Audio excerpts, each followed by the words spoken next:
About 50 years ago, the United States did something that most people thought, or many people thought, was nearly impossible, and that was sending humans to the moon and returning them safely to the Earth. I'm here with NASA Administrator Jim Bridenstine. Thank you very much. I wanted to bring you in to talk a little bit about the public perception of spaceflight. Yeah. Now, 50 years ago, hundreds of millions of people were tuned to their TVs watching a couple of guys from NASA walk on the moon. Today, you still retain a lot of interest, a lot of public interest in what you do, but I don't think it's quite to that level. Can you talk a little bit about that, the difference in what the public thinks about human spaceflight then versus now? I think the big difference is we have to remember what was happening back in the 1960s.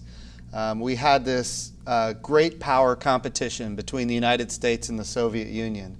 And because of that, we were trying to demonstrate not just our technological prowess, but we were also trying to demonstrate that our political system was superior and our economic system was superior.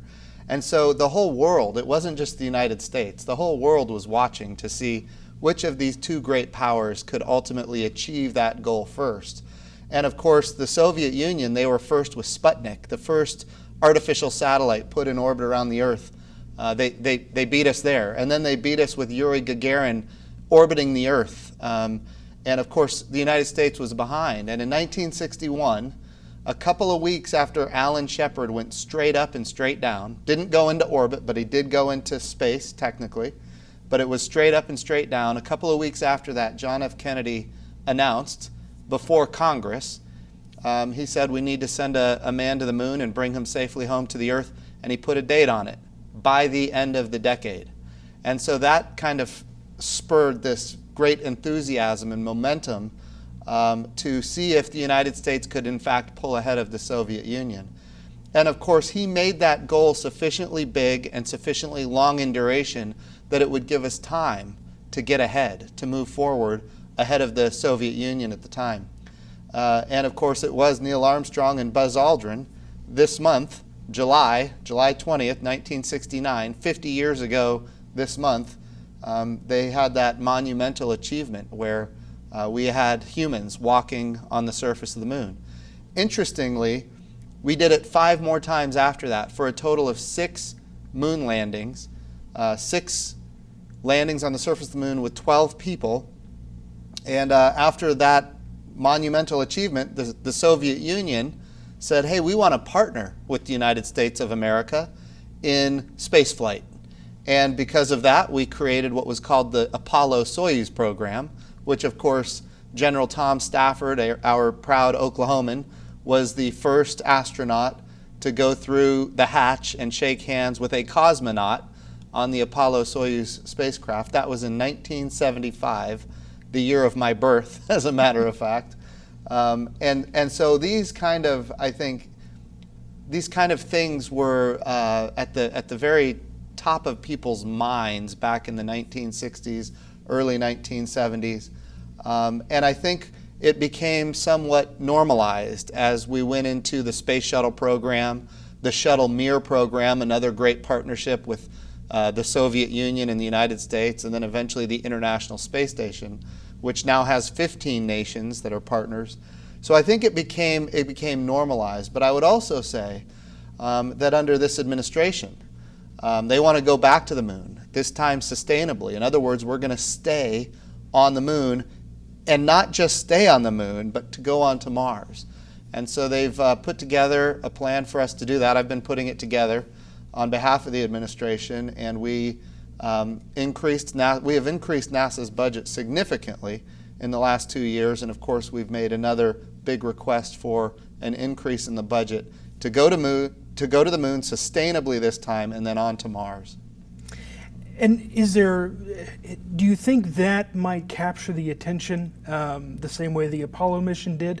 We're obviously going to be sending science unmanned missions Right. to the moon maybe before a manned mission, but if we send people back up there, do you think people will latch on like Absolutely. they did So the key to the whole thing is stunning achievements. And that's the history and legacy of NASA. And it's a very soft power tool for the United States of America. Back in November of last year, we landed a little robot on Mars called InSight. I say little. It's probably 2 or 3 times the size of this table. But it's doing amazing scientific experiments and discoveries on the surface of Mars. We have another rover on Mars called Curiosity. And of course, Spirit and Opportunity recently came to the end of their lives on Mars. But here's my point on InSight. When we landed InSight on Mars back in November of 2018, it was on the cover of every newspaper worldwide. Worldwide, it was on the cover. In fact, one of the interesting places that it popped up was in a newspaper in Tehran.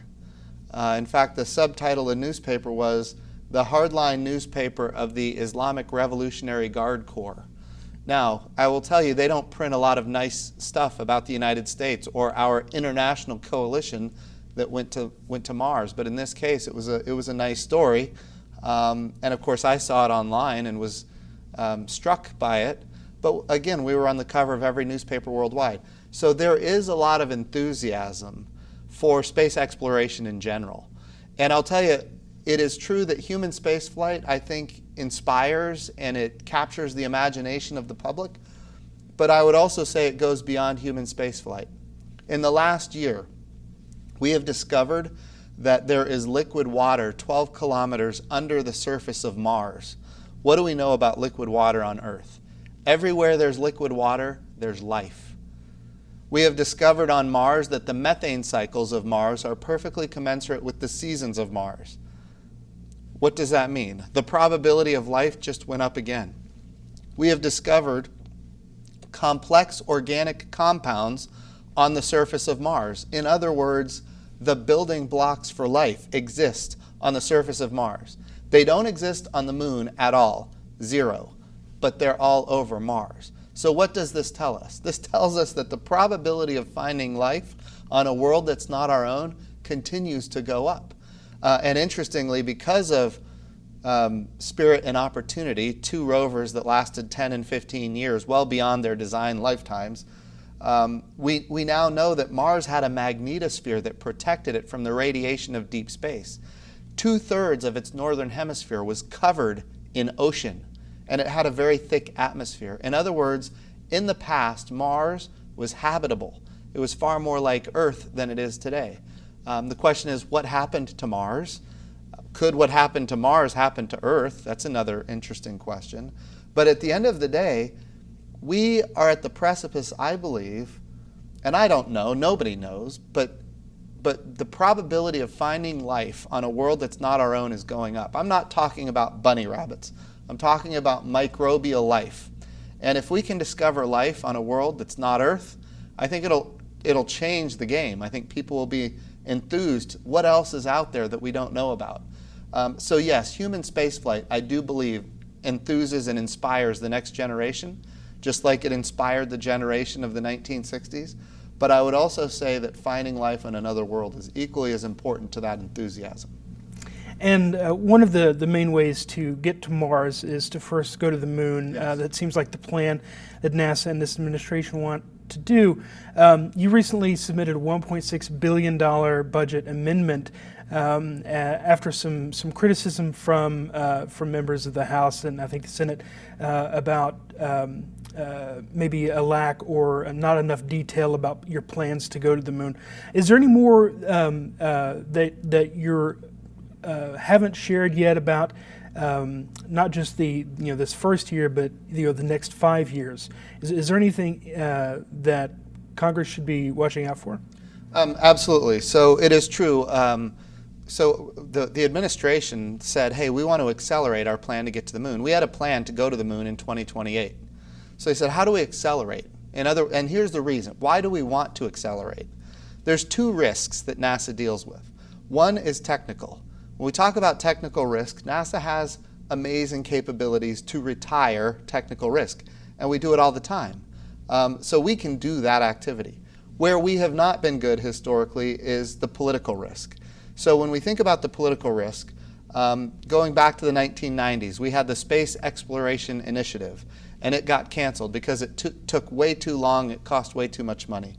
And then in the early 2000s, we had the Vision for Space Exploration, again, an effort to get back to the moon. And it resulted in the Constellation program. And again, it went over budget, took too long, and it got canceled. So this administration has said, okay, there's two risks here. There's the technical risk and the political risk. How do we retire the political risk? Well, you accelerate. The challenge is, as time goes on, administrations change, budgets change, priorities change, distractions happen, world events happen. So if we want to retire the political risk, let's accelerate. So we said, okay, let's take what we were planning to do for 2028, and let's take those elements, 25, 26, 27, and 28, those years, and move them forward. What does that mean in the total architecture? Already under development, we've had the Space Launch System, the biggest rocket ever built, taller than the Statue of Liberty, more powerful than the Saturn rockets that took Neil Armstrong and Buzz Aldrin to the moon. We also have the Orion crew capsule, which is the crew capsule that will take our astronauts to the moon. And we have the European Service Module, which is, think of it as the life support system and the propulsion capability for that Orion once it's at the moon. So those pieces of the architecture get us into orbit around the moon, the vicinity of the moon.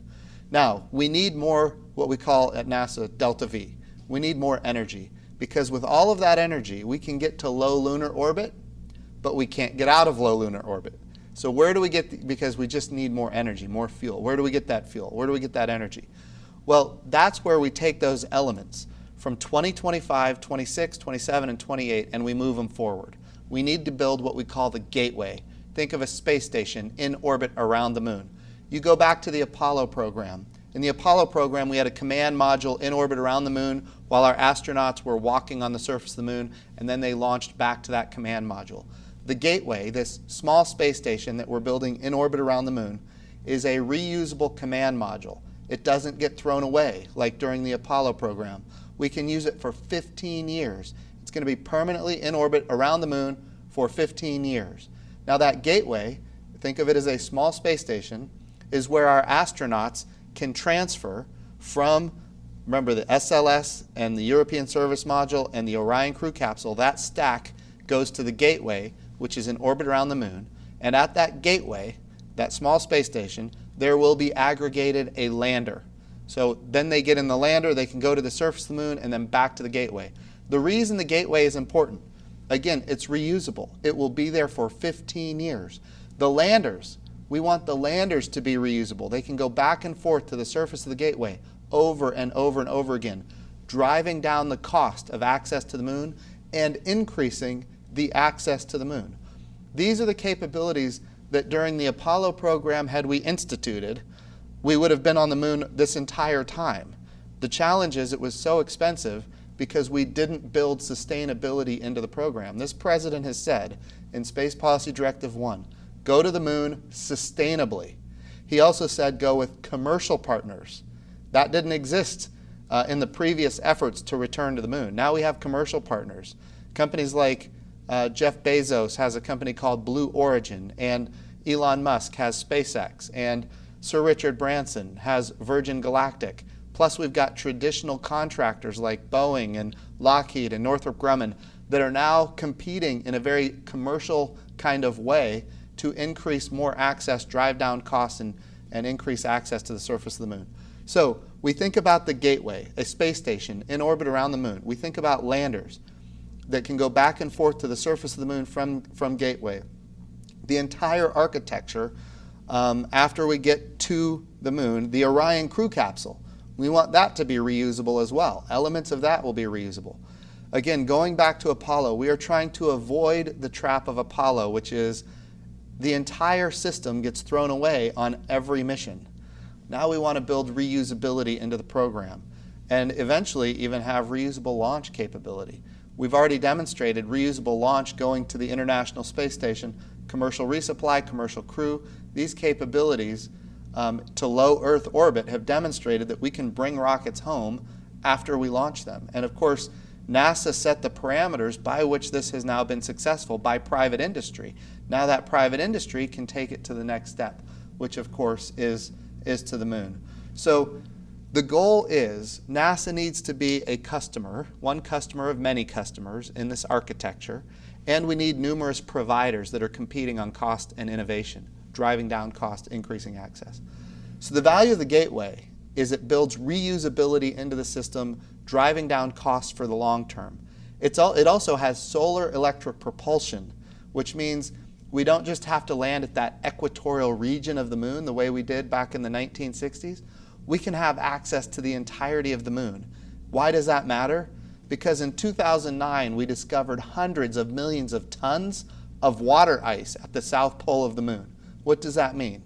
If we want to stay on the moon for long periods of time, water ice is life support. It's air to breathe, it's water to drink, it's also power, it's propulsion. Hydrogen and oxygen, if you crack water into hydrogen and oxygen, put it into cryogenic liquid form, that is the same propulsion that powered the space shuttles. It's the same propulsion that will power the SLS rocket. It's the same propulsion on the Saturn rockets that took Neil Armstrong and Buzz Aldrin to the moon. And it's available on the south pole of the moon in hundreds of millions of tons. So all of this conspires to say we can go to the moon sustainably with international partners, with commercial partners. We can drive down costs, we can increase access, and we can use the moon as a proving ground for our mission to Mars, which the president has been very clear, we're going to Mars. So why does it matter that we need the moon to get to Mars? The challenge with Earth and Mars is that we are only on the same side of the sun once every 26 months. So when we go to Mars, we've got to be prepared to stay. Now there are some orbital physicists that will tell you that we could do a short duration stay on Mars for maybe 30 to 60 days. It's very difficult. We need a lot of propulsion capability to make that happen. Another option would be just to stay on Mars for a period of 2 years until Mars is again aligned with the Earth. Either way, you're going to have to stay on Mars for a period of months, if not years. The moon is the proving ground. How do we learn how to live and work on another world so that we can eventually take those capabilities onto Mars? So as we're building this architecture at the moon, we're not only doing it with an eye for sustainability, we're doing it with an eye for what technologies feed forward to Mars, so that ultimately when we get the moon complete, when we're ready, we can take everything we've learned and we can take it onto Mars. Now Mars is different than the moon. Mars has an atmosphere. So the way we do entry, descent, and landing on Mars is going to be a very complex system that we don't have to do at the moon. But everything else, when we talk about the gateway, when we talk about, in other words, that habitat in orbit around the moon, we can apply that to Mars. When we talk about the launch, the ascent vehicle from Mars to the gateway, all of those elements are replicable. And so that drives down cost, increases access. So one other thing I think that's important. The architecture that we're building at the moon, and of course will eventually apply to Mars, is open. When I say it's open, what that means is the way we do data, the way we do communications, the way we do docking and life support and avionics, all of those systems are going to be open and available on the internet. So any small country that wants to partner with the gateway to have their own access to the surface of the moon, they can partner with us.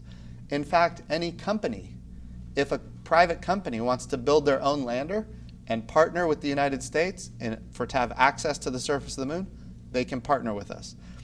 Because we believe there will be markets that form that are not NASA.